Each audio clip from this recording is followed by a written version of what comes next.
नमस्कार, आप सभी का साहित्य संसार यूट्यूब चैनल पर स्वागत है। आज मैं इस वीडियो में उपमा अलंकार लेकर के प्रस्तुत हूँ। उपमा अलंकार सभी अलंकारों का शिरोरत्न या सिरमौर माना जाता है। यह उपमा अलंकार अर्थालंकार के अंतर्गत आता है। इससे पूर्व मैंने जो वीडियो बनाए थे इसमें मैंने अलंकार की परिभाषा तथा उसके भेद बताए थे।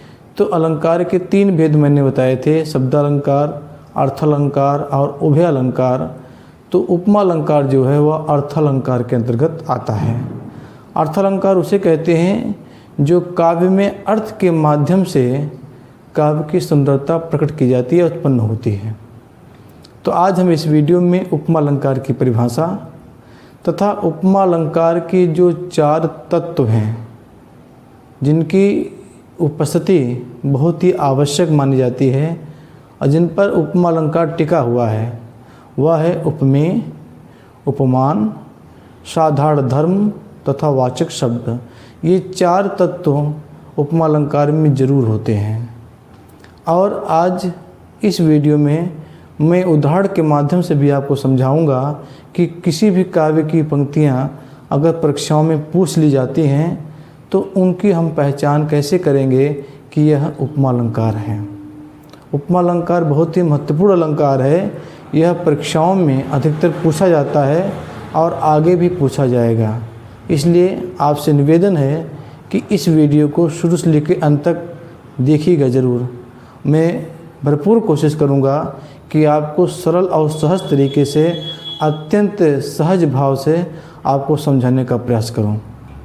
अगर आपने अभी तक हमारा चैनल सब्सक्राइब नहीं किया है, सब्सक्राइब करें, लाइक करें और इस वीडियो को खूब शेयर करें, जिससे आपको समय समय पर जो वीडियो बनाऊं वो आपको तुरंत नोटिफिकेशन के माध्यम से ज़रूर आपको पहुंचे।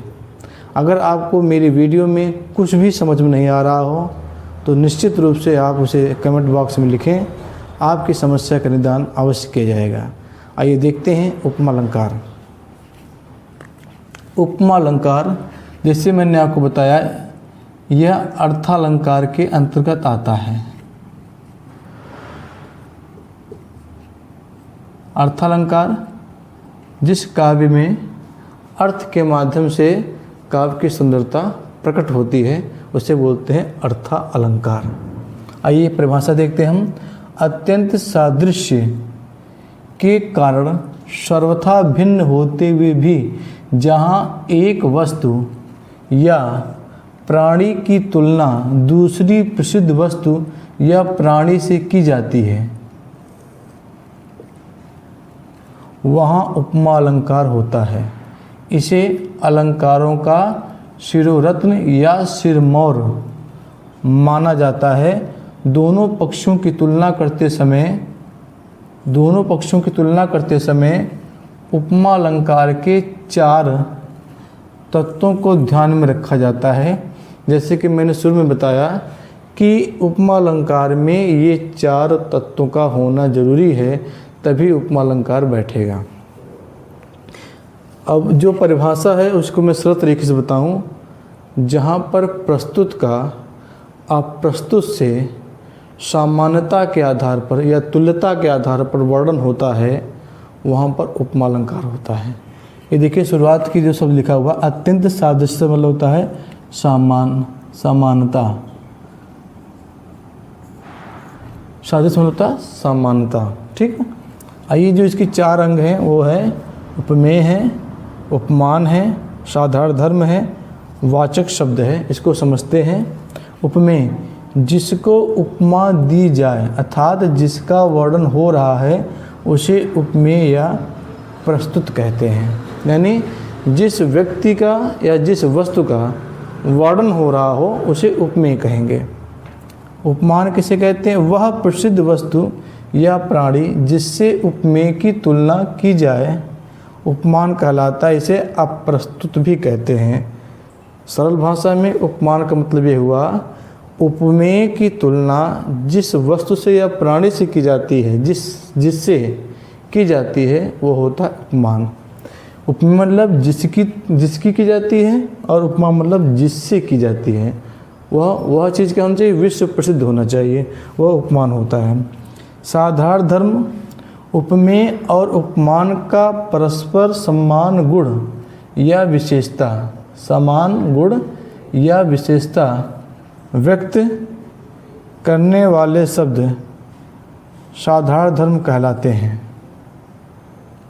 यानी जिस गुण की दोनों की साम्यता बताई जाती है उपमेय और उपमान में, वो होता है साधारण धर्म।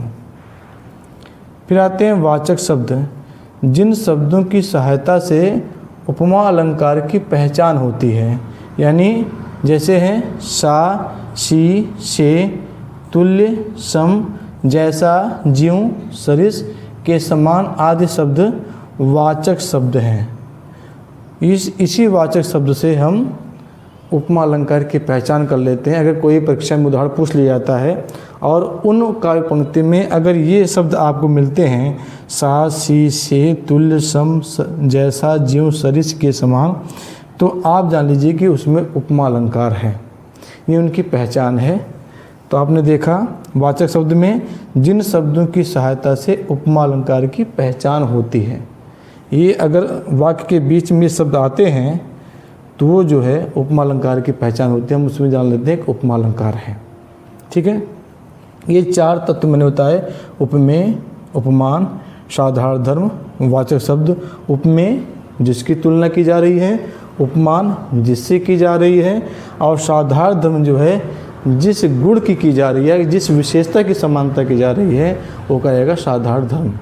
आइए हम उपमा अलंकार को एक उदाहरण के माध्यम से समझने का प्रयास करते हैं।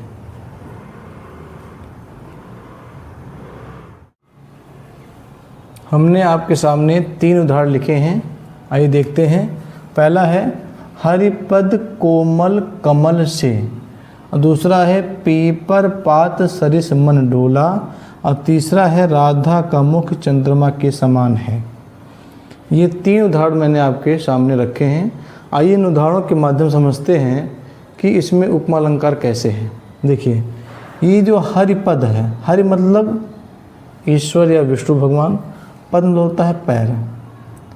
हरि विष्णु और पद मतलब होता है पैर। कोमल होता है कोमलता, कमल मतलब होता है फूल, कमल का जो फूल होता है। यहाँ से जो है वह वाचक शब्द है। ठीक है, हरिपद कोमल कमल से, यानी कहा जा रहा है कि हरि का जो पैर है वह कमल के फूल के तरह कोमल है। तो हरिपद यहाँ पर क्या आ जाएगा, उपमेय हो जाएगा।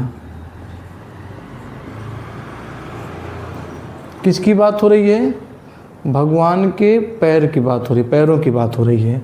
अब किससे हो रही है, कमल से हो रही है, तो कमल क्या हो जाएगा, उपमान हो जाएगा। ध्यान दीजिएगा। ठीक, हरिपद उपमेय हो गए और कमल जो है उपमान हो गया। अब कोमल क्या हो गया, साधारण धर्म हो गया।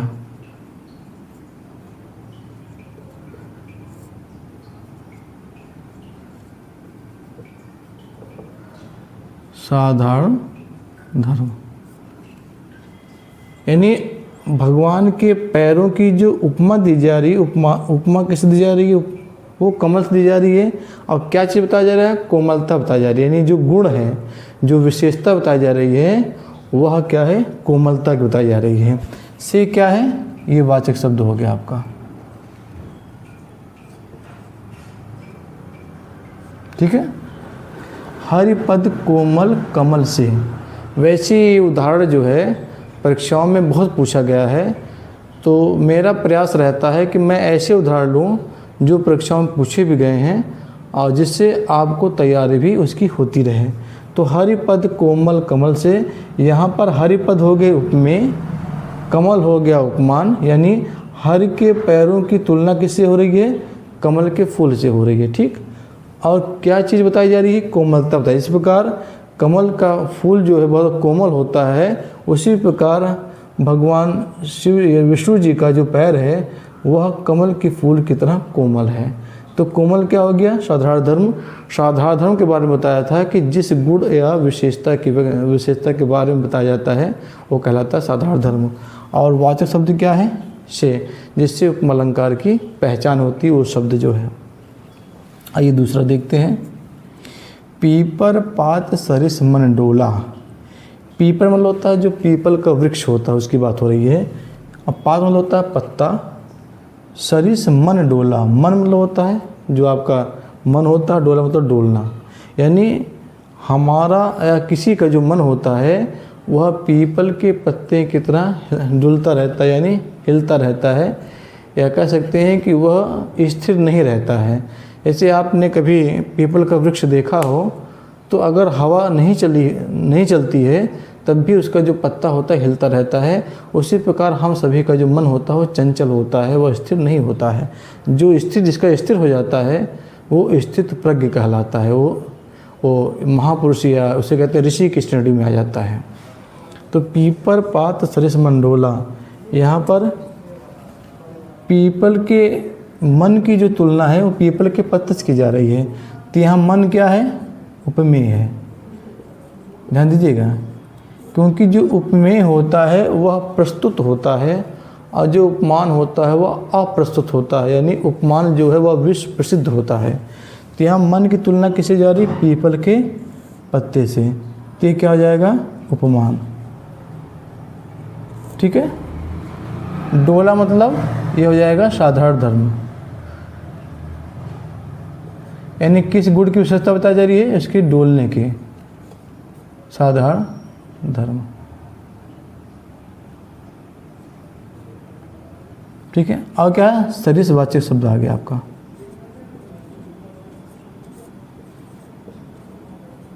ठीक, ये दूसरा हो गया आपका।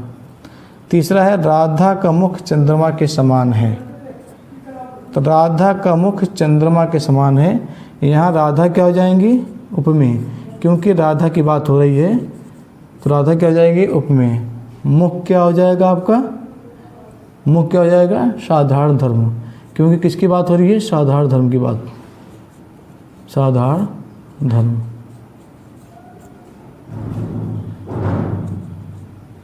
और चंद्रमा क्या है? उपमान। और के समान क्या है? वाचक शब्द। ये है राधा का मुख चंद्रमा के समान है, इसमें राधा उपमेय हो जाएगी, यानी राधा की मुख की बात हो रही है तो राधा उपमेय, यानी जिसकी बात हो रही है वही उपमेय होता है, और जिससे हो रही है उपमान होता है। तो राधा की मुख की बात किससे हो रही है? चंद्रमा से हो रही है, तो राधा उपमेय हो जाएंगी, चंद्रमा उपमान हो जाएगी। और किस गुण या किस विशेषता की बात हो रही है? मुख की बात हो, यानी राधा का जो मुख है वह चंद्रमा की तरह, ऐसे चंद्रमा शीतल होता है और मनुष्य को आनंददायक प्रतीत होता है या शीतलता प्रदान करता है, उसी प्रकार राधा का मुख जो है व्यक्ति को शीतलता प्रदान करता है। के समान जो वाचक शब्द है।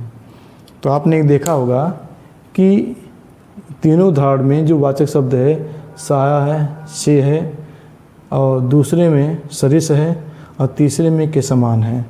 तो मैंने बताया था कि सा, सी, से, ज्यों, जैसा, के समान, सरिस, ऐसे शब्द अगर आपको वाक्य के बीच में मिलते हैं तो वह जो है उपमा अलंकार की पहचान होती है। मुझे उम्मीद है कि यह अलंकार आपको समझ में आ गया होगा। अगर आपको कोई दिक्कत होती है तो निश्चित रूप से आप कमेंट बॉक्स में लिखें, मैं आपकी समस्या का जरूर निदान करूँगा।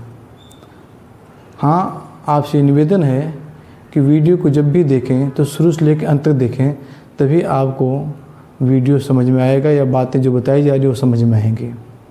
आज के लिए बस इतना ही। जल्द लौटते हैं एक नए वीडियो के साथ, तब तक अपना ख्याल रखिएगा। जय हिंद।